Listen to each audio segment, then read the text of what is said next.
Well, thank you for opening up your beautiful facility for us. And, you know, as I said last time, we want to continue to let the community know, the public know that the great things that you're doing here. I mean, I learned a lot last time I was here, and you're doing some fabulous things in our community, so thank you.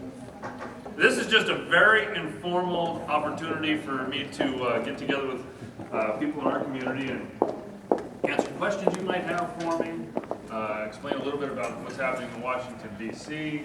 But sometimes we'll do town halls, sometimes we'll do telephone town halls. You know, we try to do things in the morning too. We want to be as accessible as possible so that we can be convenient for your daily lives. So I just wanted to answer any questions that you might have and spend a little time with you. But before I do, I want to just tell you real quickly a little bit about our office. Wendy and Dana work in our Modesto office. They focus on all of our customer service, our casework. Marisol gave me the biggest compliment you could ever give to our office.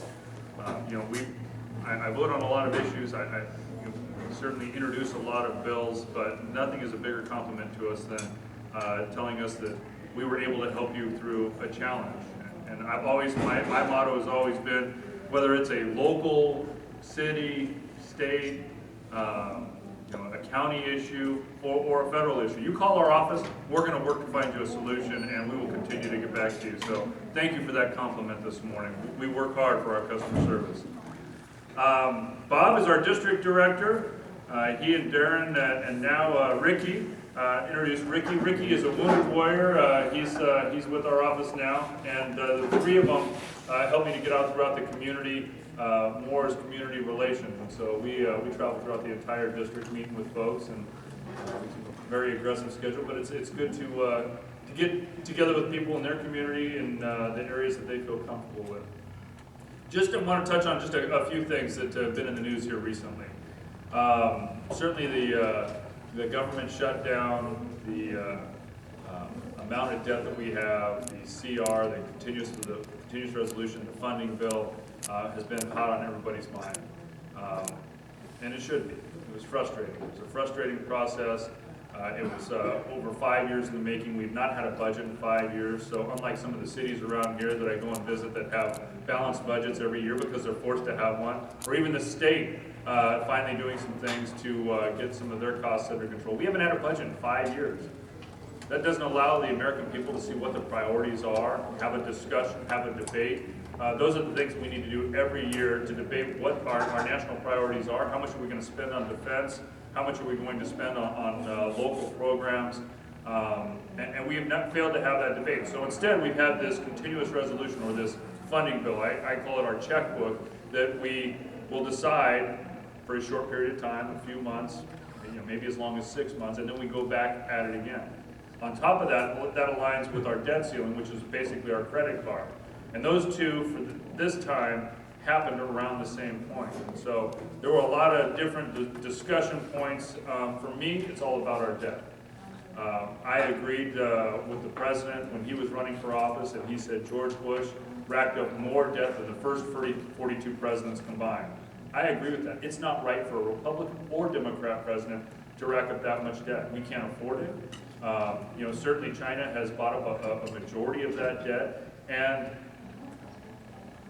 we have the world economy, needs to be sure that our dollar, being the worldwide currency, is something that has full faith and credit. So that's been my big concern. Now, over the last 5 years, that $9 trillion that so many criticized, and rightly so, is now going to $18 trillion. Instead of $30,000 for every man, woman, and child, it's $60,000 for every man, woman, and child. And we get to the point where S&P and others are downgrading our credit rating. Something has to be done. And I don't expect that to be a Republican or a Democrat solution. It needs to be an American solution where both parties come together and actually resolve our differences. We can all agree that Medicare is going bankrupt, and that our Social Security system is becoming challenged as we get further and further down the road. Then we ought to all agree as leaders Don't just sit back and wait. Don't sit back and just say no. Come together and let's make some very tough and critical decisions that will set our country on the right path. And so I've been looking forward to that debate. That was probably the most frustrating part of the last several weeks is we still weren't having that debate. We were having a discussion in the media, but the debate amongst Congress was not taking place. And when this president came in, we had the debt commission, and he came up with Simpson-Bowles. And I had a lot of people that critiqued that and had concerns with Simpson-Bowles, but it was a solution. I think that's a good starting point. We had the super committee. That was where we ended up with sequestration. The super committee disbanded. The president didn't like their recommendations, and now we're back at the starting point again. So over the next 5 weeks, we're going to be dealing with this one more time. If we don't get it right, we'll be dealing with it in January and February again after Christmas. It's a horrible way to run a government. We should be running things on time, so we should be able to, Republicans and Democrats are going to be different. We're going to have some very strong debates, but we need to have those debates and come out with an outcome of a solution. That's what we need to get to with this debt crisis. We're also dealing with the Farm Bill right now. That's something we've been working on for the last couple of years. We finally have a bipartisan resolution in the House. We've combined with the Senate. We're actually conferencing on the bill now. I'm on that conference committee.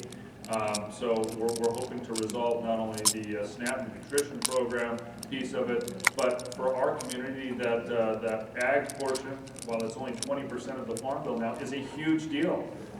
We just want to be treated just as fair as the rest of the nation. Part of my frustration is we get looped in with so many others, and our needs are different. Even though we have 50% of all of the produce, the vegetables, the fruits, over 50%, we are the largest in the nation, we get treated differently. We want fair crop insurance. So if there's a natural disaster, we are able to prepare our communities the same way that the Midwest farms are able to. We want to have, much like the specialty crop bill, we want to have pest protection. My crops, I have no control of what comes up and across our border. That is something the government should guarantee. If we're going to have free trade with other countries, we need to make sure that those pests that are coming in are eradicated. I believe that to be a federal responsibility so that it doesn't devastate our ag economy or our food supply. We need to have greater research. These are the things that the Farm Bill should be focused on, not subsidies. We don't need checks. We don't need payouts. We need to have an even playing field, but we ought to be investing in one of the largest economies across our nation. And that research will allow us not only to feed the rest of the world, but be globally competitive with all of our ag products and allow us to actually export more as well. So it's something that will definitely help our local economy. We expect to get this done in the next probably 4 weeks. But the biggest thing for me, because it's a personal issue as well, is immigration. This is one of those opportunities that doesn't come along very often. Not in somebody that works in politics. It doesn't happen much in our lifetime. It's been 30 years now that this system has been broken. It's now a multi-generational issue. The kids that have gone to school with our kids have now moved to the next level and are adults and having kids of their own. We have to come to a solution on this.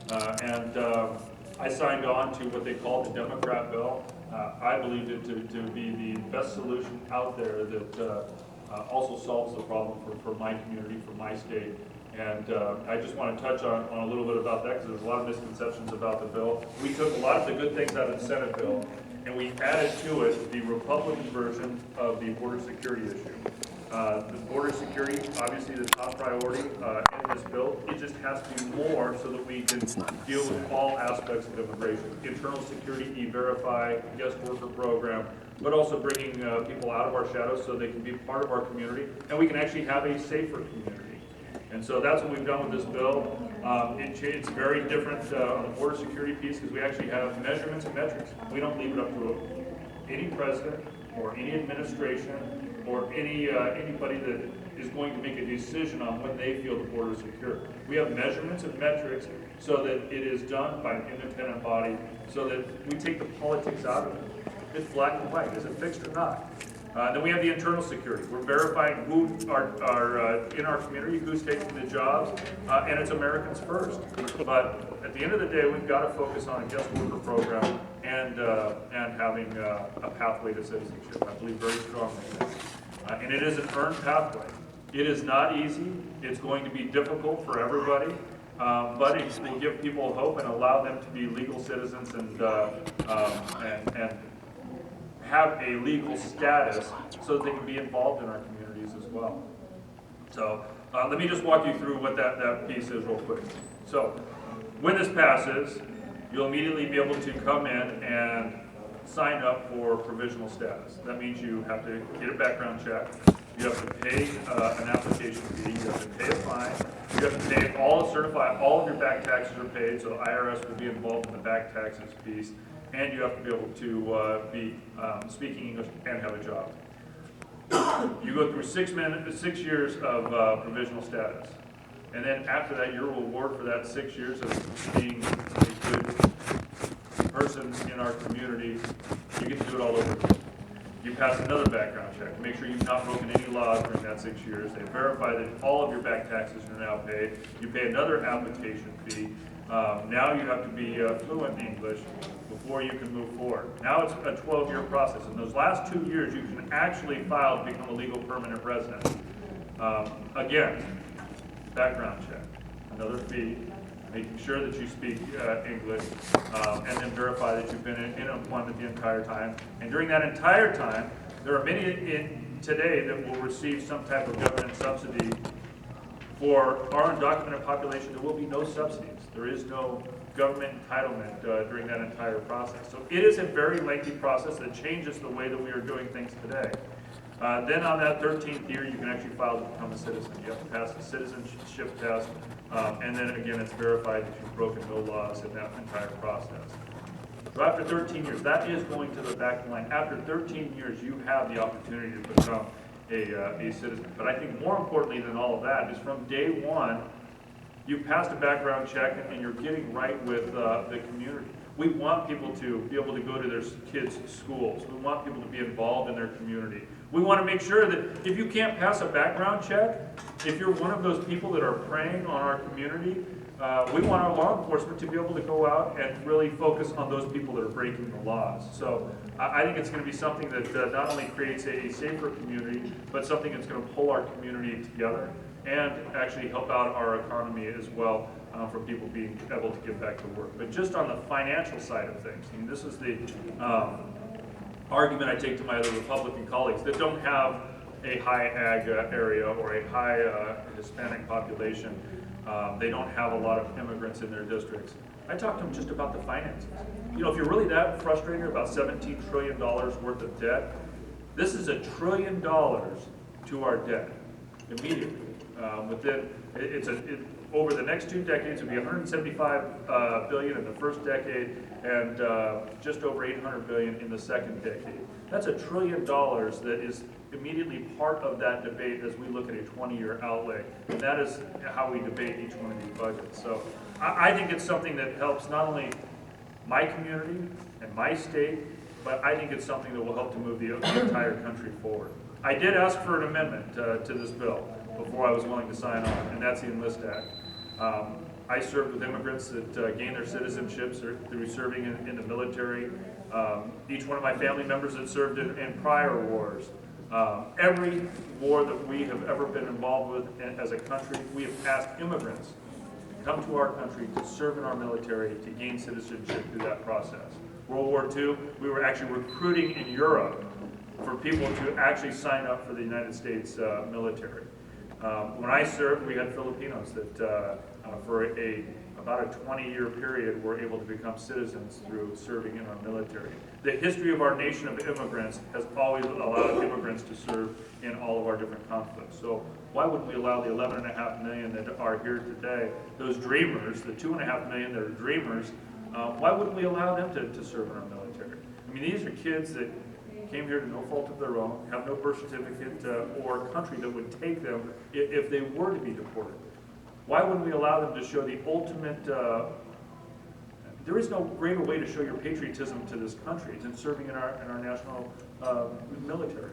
So I added the Enlist Act, and now we're starting to get more Republicans to come together. My goal over the next couple of weeks is to get so many co-authors on this bill and to get a letter to Speaker Boehner showing the amount of support and concern about our immigration system that we actually bring it up to the floor within the next 5 weeks. We have 5 weeks to get this done, but if we get it done, I think it will fundamentally change our broken immigration system for not only decades to come, but for generations to come. I want to fix it once.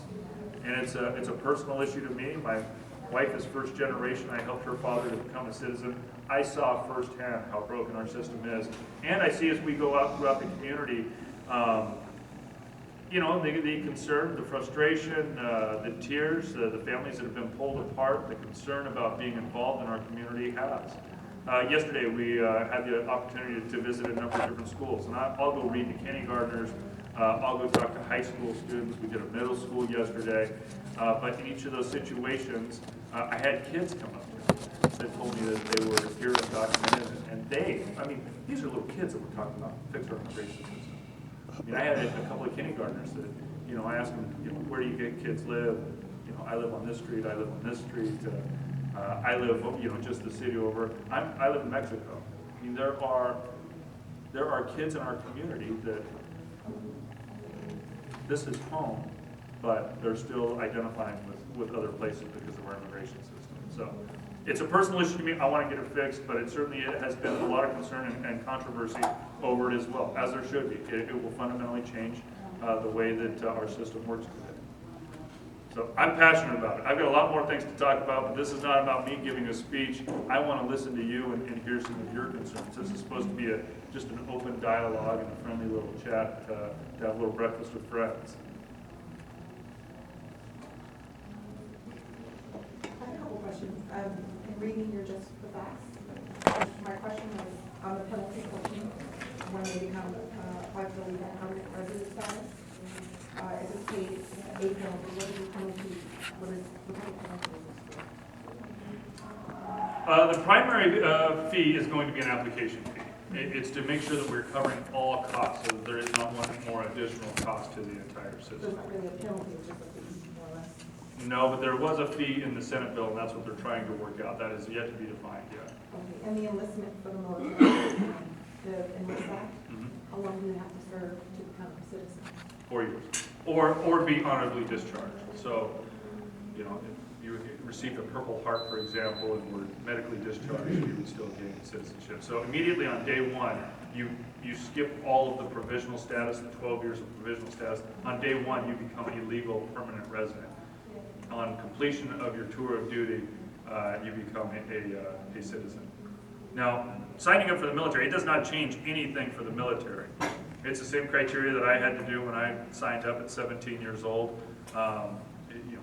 You still have to pass the background checks and the citizenship test and be able to speak English, all the criteria that our military currently have. It just allows our dreamers to be able to serve as well. And some do serve today. Some do slip through the cracks. But why wouldn't we open it up for all those that want to show their patriotism?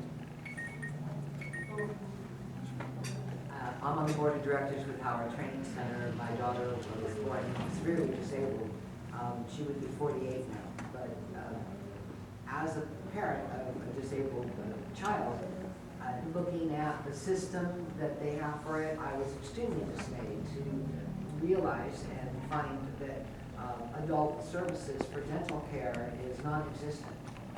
And these are people that can't afford their own dental care. And many of them are unable to speak or complain about dental issues. Dental care for an adult disabled person is expensive because many of them need to be anesthetized for the treatment of their throat.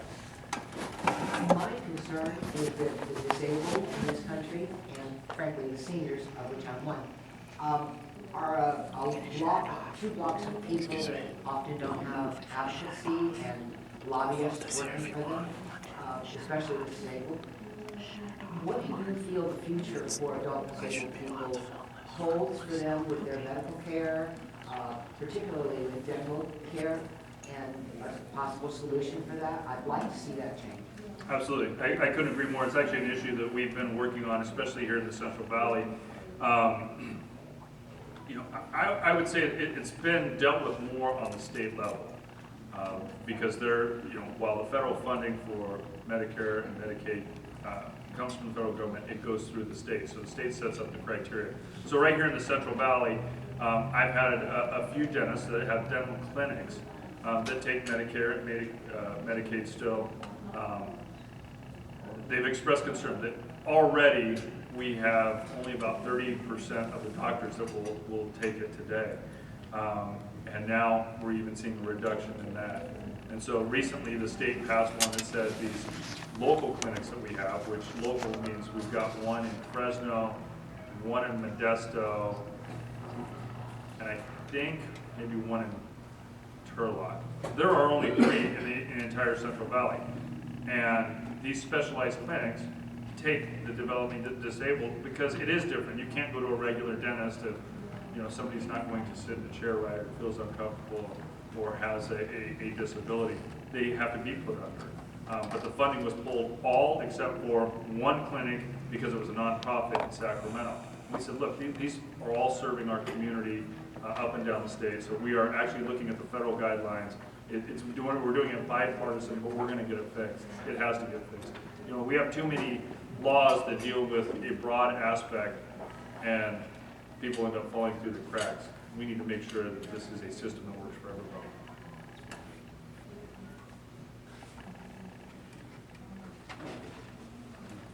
Supervisor?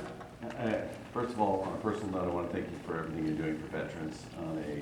From the county, our dream is a one-stop shop for veterans, and I know you've been very helpful in that, and I look forward to continue working for you. My question is, you've mentioned agriculture a bunch of times, and we have water quality problems and water quantity problems in California, and we have a municipal person here, someone who has the water quality problems. I'm a farmer, we have water quantity problems, but we're starting to see the water quantity problems bleed over in the municipalities. Any help on the federal front on off-stream storage, underground storage? We have real concerns here in the Central Valley, and you were in the Senate, you're very familiar with this, but do you see any help on the horizon? I do. I think that issues like this big happen when there's a crisis situation, and we're to the point where it's a crisis. I'm working with Dianne Feinstein. There are some areas where Republicans and Democrats can agree on new water storage. Raising Shasta is one of those. I want to make sure that Friant and Los Vaqueros are part of that solution as well. We need significant more water storage in some of our big water storage areas. But off-stream is easy. Those should be easy areas, off-stream and our groundwater tables that we ought to be able to agree on in this process too. So I know from a state perspective, they're redoing the water bond. We're trying to make sure that we're authorizing all of these projects from a federal level. The governor's made it a huge focus of his to get these tunnels done, to have greater water conveyance. I'd like to see more conveyance as long as we have more water storage with it. It doesn't help us to move around the very little water we have today if we don't have more water storage that helps to backfill and make sure that our property rights, our water rights are upheld in the process. I do think we're getting closer, and I'm hopeful it's going to be this year, because this year is going to be another dry year for us. I think our biggest challenge as we bring up issues like this is now, not only do we have to get Republicans and Democrats together, which we start in the Valley first, and then we try to get LA and San Francisco to agree on the water solution for the entire state. That's a huge challenge. But then we have to convince the other 49 states that, hey, this is important for California, and you need to work with us on a water solution too. So we just passed the water bill. We did that bipartisan. That helped us out with some of our local issues like Oristimba Creek and San Joaquin River. But that is small in comparison to our huge water problem and huge water deficit that we have. But I'm getting more and more confident. We've passed a couple of bills over to the Senate over the last couple of years. Now it's time to get the Senate to actually work with us to have an overall solution. And we are communicating. Thank you. Getting back to the immigration bill, one of the things I think that is frustrating for me is that the country is founded as being a nation of laws, right?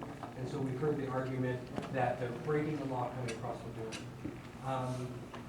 I understand that we need to be a compassionate nation, We are a nation of immigrants. I think that the majority of America, once the lawlessness element is resolved, are fairly reasonable. My concern is that, as we've seen over the last year, the executive branch is getting more and more lawless. They feel like they have the ability to amend statutes through regulation, not enforcing this element or that element.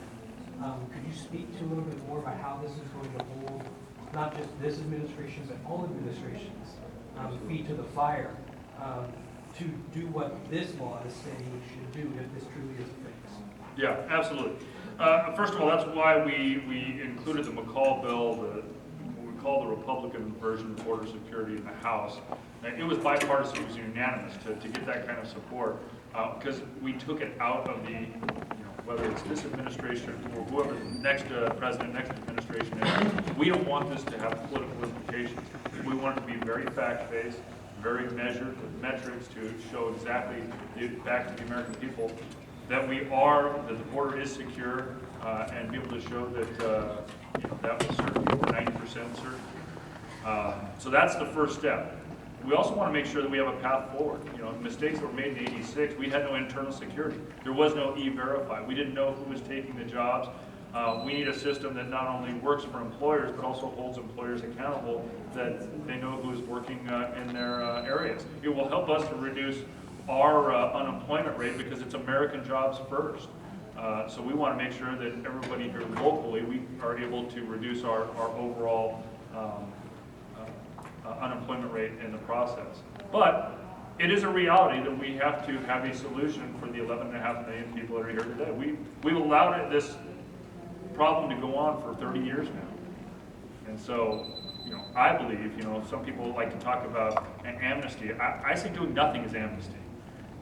We have 11.5 million people here that we can't ignore that are in our schools, in our hospitals, in our communities that we have to come to a solution on. Some people say, well, some of those 11.5 million have broken law. Not all of them. 40% of that 11.5 million came here on legal visas.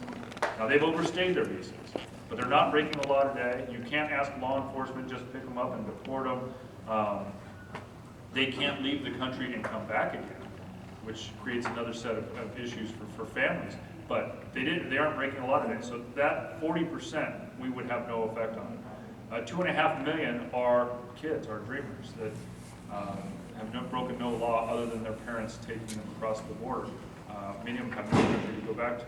So, those are issues and realities that we have to deal with, but those that would say, well, just deport the entire 11.5 million, that's the entire state of Ohio. It's just an unrealistic position to ever take that we would deport the entire state of Ohio. So if we can all agree that it's a big problem, we have to come up with realistic solutions. I think this is one that will help all of our entitlement systems, because you're not going to be able to receive any type of federal assistance while you're on this. We have to verify that you have a job and you're contributing to society, you're paying your back taxes, all things that aren't happening today. It is a solution that helps to move our country forward. Well, I think that I would stipulate that we need to do something compassionate for the people that are here. I think it's not only unkind to consider deporting 11.5 million people, I think that it's logistically impossible, really. Yeah.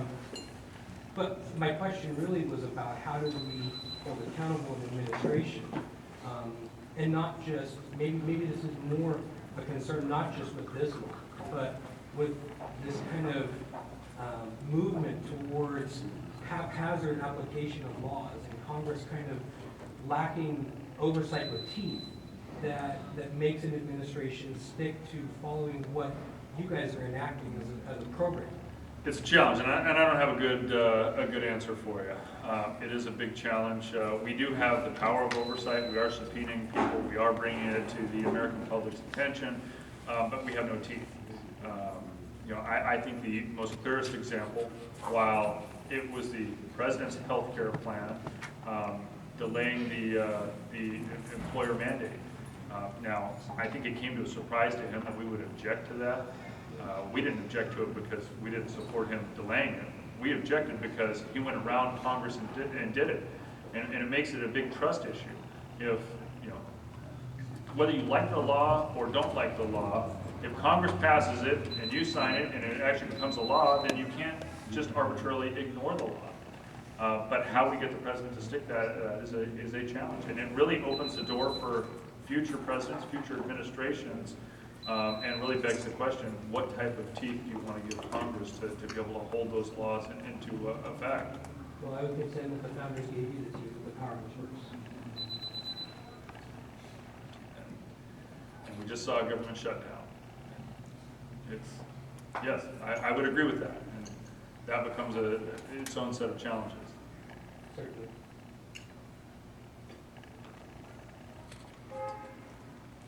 Yes, ma'am. I would just like to thank you because I personally state that your office is excellent in customer service. So over a year ago, my daughter was moving back to New Jersey after staying over there for 4 years. And she was trying to come with her dream fiance. And we started the immigration fiance visa process much earlier than we anticipated wedding. The government process of immigration, I can say, is a lot harder than most people realize. I consider myself to be fairly intelligent, and we found so many different contradicting instructions on the websites. And through frustration, because we didn't think he was going to be able to come during time for the wedding, I contacted your office, and Michelle Jean helped us go through that. She was right on it, extremely helpful. He got his visa 1 day before his flight to Oh, wow. to the wire. To the wire. So he worked on Thursday, he got here 10 days, 12 days before the wedding, but it all worked out fine. She helped us through the entire process and told us a couple of things to do that saved us some money through the application process. Can attest that your office is doing good. Thank you. Thank you. Yes, sir. Can you just off topic? Anything. Yeah, this is Okay. anything you want to talk about. My question was about gun control. When we see that, in California, certain members are trying to push certain, gun control laws. And as one who supports the Second Amendment, I feel that a lot of us law-abiding citizens who, enjoy it, whatever you want to call it, are going to get punished for the laws that they're trying to push, certain members in Congress. And I wanted to see what your input is about the future of that and your personal conviction and Absolutely. what do you think about that? I served in the military. I own guns myself.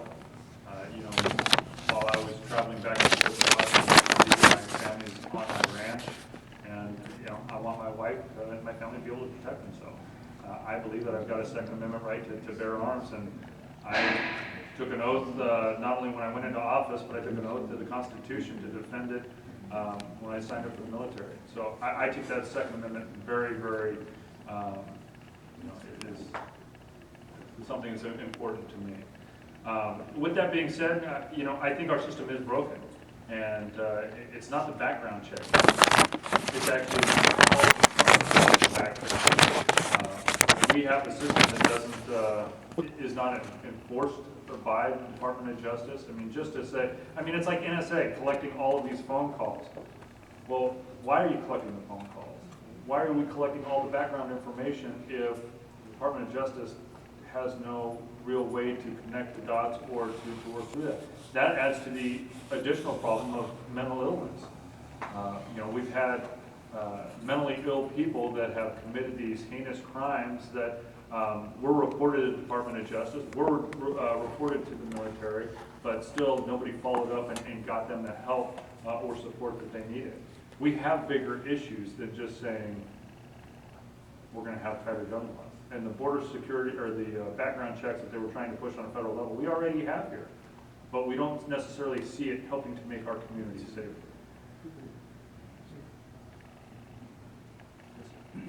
I live in Merced County, and I have since 1981. And when the base left, it pretty much devastated our economy there. And not only have we not done anything close to recovering, we continue to be on a downward slide as far as business. For the last 10 years, I've been commuting to Modesto every day to get a job because there's no work in Merced. My wife worked at Orchard Supply, which just recently closed up, and all those people are out of work. Seems like every couple months, another business goes out of business. There's nothing going on there. anytime it seems like anybody wants to come into that area to establish some kind of a manufacturing or some kind of a business, they're put off by the local government. And I'm wondering, do you see any hope for Merced County as far as employment, or is there anything going on? I do. You know, I certainly believe that here in Stanislaus County, we have seen some big changes. There are opportunities that Stanislaus is taking advantage of that I don't see Merced taking advantage of. You know, we are, you know, as well as being an agriculture area, we're also a logistics hub.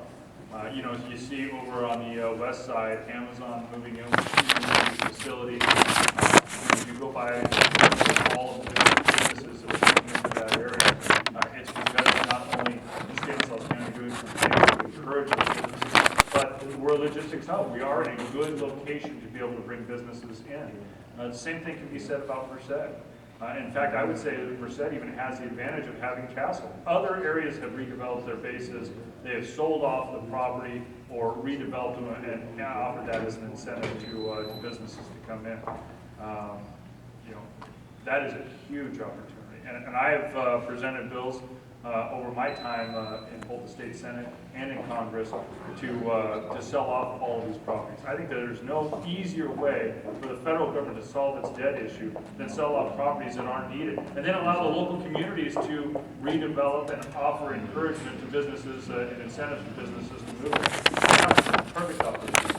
Here in Stanislaus over in Riverbank, we have the old ammo depot that we are selling off in the process. There are small properties like the old post office in Modesto that we've now sold off and redeveloping. I mean, you're putting hundreds of people back into work, redeveloping a building, and then having ongoing businesses take over in that area. And from a federal perspective, that's about $2 billion in savings in maintenance and upkeep alone. But Castle's a perfect example that it ought to be a generation of business that it ought to be a net generator because of its area. You haven't done anything with it. No, very little. It sits there. Yeah. We tried a couple of times.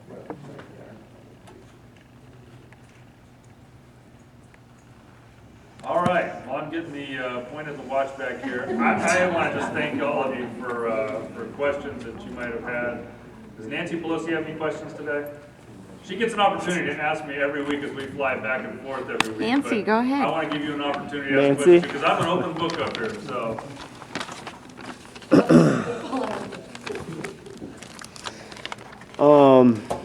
I'm confused about your immigration stance. Do you still support the Arizona law? There is no confusion about my immigration stance. That's why I've supported H.R. 15, and my Democrat colleagues have praised me up and down the entire country because I've taken a leadership role. Okay, well, you once... All right, that's your one question. Nancy gets to talk to me every week for 6 hours, coming and going, and she has plenty of opportunities on the floor, too. So I want to give you, you're going to take the time to follow me around the camera. I want to give you one opportunity every time you follow me to ask a question. So I'll get you on the next stop.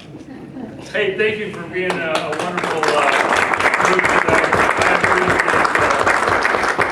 I appreciate you guys taking the time out of your busy schedules to spend a little bit of time with me. And certainly, nice guy. thank you I appreciate the training center here for opening up to us. We want to do as much as we can to highlight everything that you guys are doing here. It's an important part of our community.